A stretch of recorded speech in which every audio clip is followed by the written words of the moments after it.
Fi spazju kreattiv fil-Belt Valletta ġiet imnedija 13 l-edizzjoni tal-Festival tal-Arti għat-tfal u żgħażagħ Żiggużajk. L-edizzjoni li se tittella bejn l-10 u 19 ta' Novembru se tkun l-ewwel waħda li se tittella b'mod normali wara l-pandemija b'16 l-attività differenti kif spjegat id-direttriċi tal-Festival Żiggużajk Marta Vella. Program imbżewwaq b'ħafna forom kreattivi differenti, minn opra għal sfin għal teatru fiżiku u anke għal plays dawk li nsejħulhom straight plays, xi ħaġa l kulħadd ħajkun hemm żgur.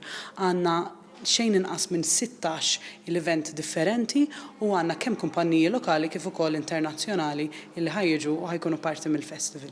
Dan il-programm estensiv immirat għal tfal ta' ftit xhur sa' adolescenti ta' 13-il sena se jkun qed jittella f'postijiet differenti madwar il-Belt Valletta stess.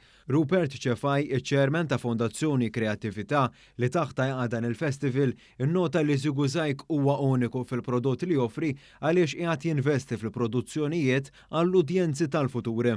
Li għamel dal-festival speċjali huwa li letteralment qed ninvestu fl-udjenzi tal-futur tagħna għax ħafna minn nies li sena wara sena jispiċċaw jiġu dan il-festival, jispiċċaw jkunu udjenzi tas-settur artistiku, imma wkoll li dal-festival jgħod bħala ispirazzjoni għall-artisti tal-futur.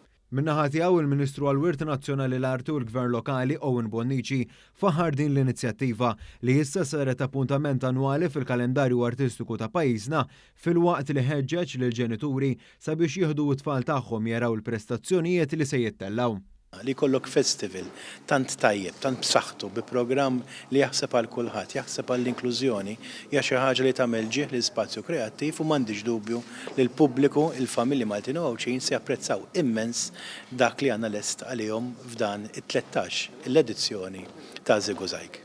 Il-booking għall-attivitajiet huwa miftuħ u wieħed jista' jikseb aktar informazzjoni minn fuq is-sit żiggużajk.org.